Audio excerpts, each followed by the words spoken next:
आज हम childhood and growing up विषय में बालक के अध्ययन के तरीके पढ़ेंगे। यानी इसके बालक के अध्ययन के तरीके पढ़ रहे थे, जिसमें एक तो हम पढ़ चुके हैं निरीक्षण विधि, यानी जिसे बहिर्दर्शन विधि या ऑब्जर्वेशन मेथड कहते हैं। और आज हम साक्षात्कार यानी इंटरव्यू के बारे में पढ़ेंगे। साक्षात्कार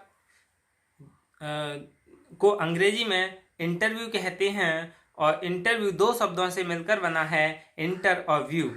जहाँ इंटर का अर्थ है आंतरिक और व्यू का अर्थ है अवलोकन।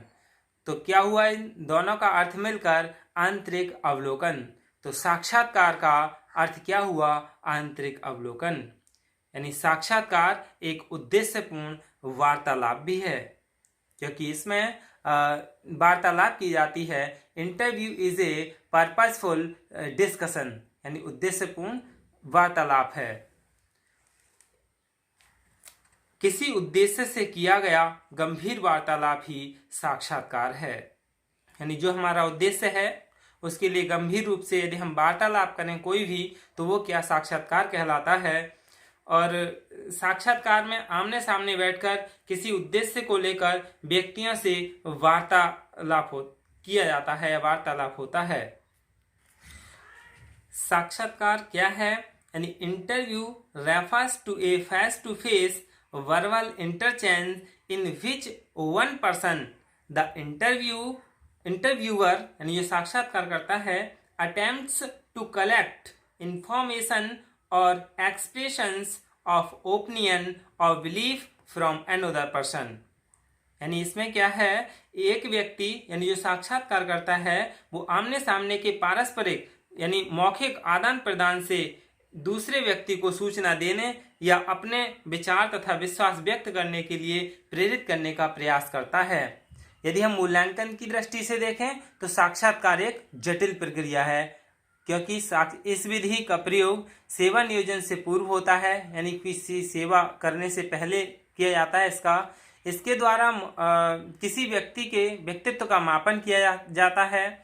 यह एक प्रकार से प्रश्नावली का ही रूप है, यानी साक्षात्कार प्रश्नावली का ही रूप है। अंतर बस इतना है, प्रश्नावली लिखित होती है और जो छात्रों की लिखित प्रतिक्रियाएं प्राप्त होती हैं, और इनका प्रशासन करने में व्यक्ति के सामने होना अनिवार्य होता है।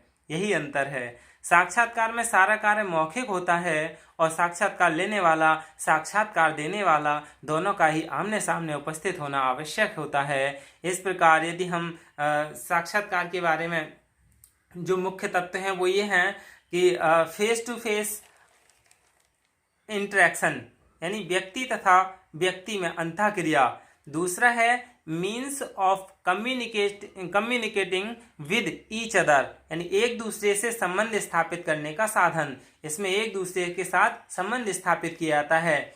दूसरा है दोनों में से किसी एक को साक्षात्कार के उद्देश्य का ज्ञान, यानी knowledge of purpose of interview to one of them. मतलब इसमें साक्षात्कार के उद्देश्य के जब पता होगा तभी साक्षात्कार सफल होगा कि हम किस लिए साक्षात्कार ले रहे हैं, या हम जो साक्षात्कार ले रहे हैं वह उस स्तर का है भी या नहीं है। अब हम साक्षात्कार के उद्देश्य जान लें कि इसके उद्देश्य क्या होते हैं। पूर्व प्राप्त सूचनाओं को पुष्टि करने के लिए और जो व्यक्ति के विचार हैं, मूल्य हैं, या उनकी जो मनोवृत्ति है, उन सब का ज्ञान प्राप्त करने के लिए किया जाता है। जैसे दूसरे व्यक्ति के बारे में जानने के लिए और उसका शारीरिक अवलोकन करने के लिए, व्यक्ति के अचेतन में निहित शक्तियों का पता लगाने के लिए कि इसके अंदर अचेतन मन में कितनी शक्तियां हैं, उसका भी ज्ञान हमें प्राप्त हो जाता है। तनाव और कुंठाओं से प्रभावित व्यवहार का अध्ययन करने में, यानी जो कुछ लोग तनाव से ग्रसित हैं या कुंठित हैं, उनका हम व्यवहार जान लेते हैं साक्षात्कार करने के बाद। और व्यक्तित्व के अन्य मापनों में पूरक के रूप में प्रयोग करने में भी इसका प्रयोग किया जाता है। प्रेरणात्मक शक्तियों एवं क्रियाओं की व्याख्या करने में, ऐसी बहुत सी जानकारी प्राप्त करने के लिए जो चेतन पर अनेक रुकावटों के पश्चात प्रकट होती हैं। साक्षात्कार 3 प्रकार का है, यानी निर्देशित साक्षात्कार, यानी डायरेक्ट या स्ट्रक्चरल, जिसे संरचनात्मक भी कहते हैं। और दूसरा है अनिर्देशित साक्षात्कार, यानी नॉन डायरेक्टेड इंटरव्यू। और तीसरा है समाहारक साक्षात्कार, यानी इलेक्ट्रिक इंटरव्यू। तो पहले हम निर्देशित साक्षात्कार के बारे में जान लें कि ये क्या होता है। ये एक प्रकार का अमुक्त प्रश्न समूह है, यानी क्लोज्ड क्वेश्चनायर होते हैं इसमें। इस प्रकार के साक्षात्कार की विधि, समय तथा प्रश्नों की भाषा ये सभी का पहले से ही निश्चय कर लिया जाता है, क्योंकि ये तैयार किया हुआ होता है, संरचनात्मक स्ट्रक्चर्ड होता है। सभी प्रत्याशियों से प्रश्न एक ही क्रम में पूछे जाते हैं। कहने का मतलब यह है कि यह साक्षात्कार एक सुनिश्चित योजना के अनुसार होता है। इस योजना के अनुसार ही साक्षात्कार देने वाला अपनी भावनाओं, विचारों एवं अनुभवों पर प्रकाश डालता है। साथ ही योजनाओं का प्रारूप साक्षात्कारकर्ता ही निश्चित करता है, क्योंकि वह ऐसा करने से अधिक सक्षम हो जाता है। निर्देशित साक्षात्कार में प्रश्नों का गठन भी दो प्रकार से किया जाता है। पहले कैसे? प्रश्न इस तरह से होते हैं कि उनके उत्तर नियंत्रित होते हैं तथा दूसरा कोई छूट नहीं मिलती है। दूसरे प्रकार के प्रश्नों में प्रत्याशी उत्तर देने में स्वतंत्र रहता है, अपनी इच्छानुसार अपनी भावनाएं व्यक्त कर सकता है। यानी निर्देशित साक्षात्कार में दो प्रकार के प्रश्न होते हैं। अगला है अनिर्देशित साक्षात्कार, यानी नॉन डायरेक्टेड इंटरव्यू। इसमें क्या है? ये मुक्तोत्तर प्रश्न है, यानी ओपन एंड क्वेश्चन आयर है। और निर्देशित क्या था? वो क्लोज्ड क्वेश्चन आयर था। इसके गहन साक्षात्कार यानी डेप्थ इंटरव्यू, निदानात्मक साक्षात्कार या केंद्रित साक्षात्कार के नाम से भी जानते हैं इसे।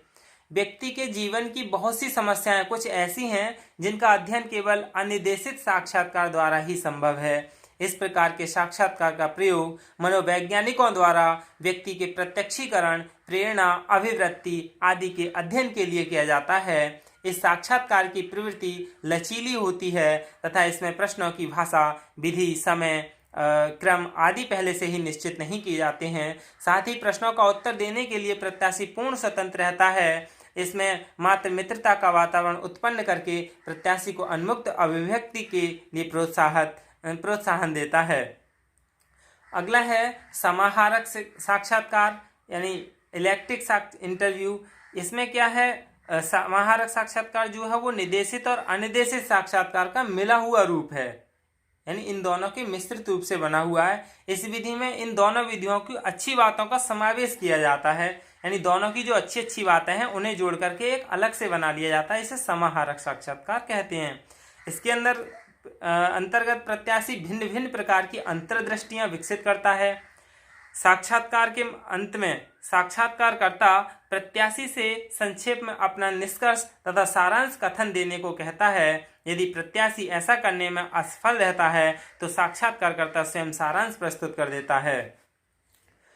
साक्षात्कार के लाभ क्या हैं? साक्षात्कार जो है वो इस विधि का प्रयोग सुविधाजनक और सरल है। साक्षात्कार का क्योंकि प्रश्नावली में प्रश्न भी तैयार करने होते हैं, उन्हें भेजना होता है, तब उसका उत्तर पाने के लिए हमें इंतजार करना होता है। और साक्षात्कार तो सीधा सीधा हो जाता है, यानी आमने सामने बैठकर रिजल्ट निकाले जाते हैं। यह अंतर्दृष्टि उत्पन्न करने में सहयोग देता है, यानी व्यक्ति से अपनत्व की भावना जगाकर उसके सारे अंदर की मन के लिए उगलवा लिया जाता है, यानी निकलवा लिया जाता है। इसकी प्रकृति पर्याप्त लचीली है और प्रत्याशी की भाव भंगिमा, उसके बारे में अनेक रहस्यों का भी पता लग जाता है।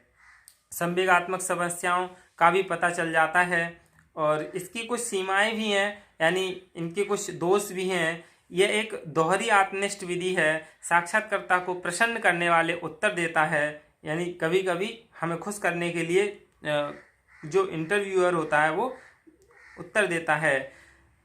साक्षात्कार व्यक्तिगत भावनाओं से पूर्ण रूप प्रभावित रहता है। साक्षात्कार अधिक विश्वसनीय वैध नहीं माना जा सकता, क्योंकि कभी कभी व्यक्ति इंटरव्यू देते वक्त ब्रेन वॉश भी हो जाता है और वह सही बात नहीं भी बता पाता है। साक्षात्कार अधिक लचीला होता है, इसलिए साक्षात्कारकर्ता वार्तालाप को मनपसंद मोड़ दे देता है। इसमें कुछ सीमाओं में बंधे होने के कारण प्रत्याशी स्पष्टवादिता से परे हट जाता है, क्योंकि इसमें स्पष्ट नहीं कर पाता है, समय की बाध्यता होती है। और प्रत्याशी जिन प्रश्नों के उत्तर नहीं देना चाहता उनका घुमा फिराकर उत्तर देकर स्वयं को सुरक्षित स्थिति में रखने का प्रयास करता है, क्योंकि इसमें घुमा फिरा करके भी कभी कभी उत्तर देता है। अनिर्देशित साक्षात्कार में प्रत्याशी को पर्याप्त स्वतंत्रता मिलने के कारण संतोषप्रद उत्तर प्राप्त नहीं हो पाता। यही क्या है? साक्षात्कार है।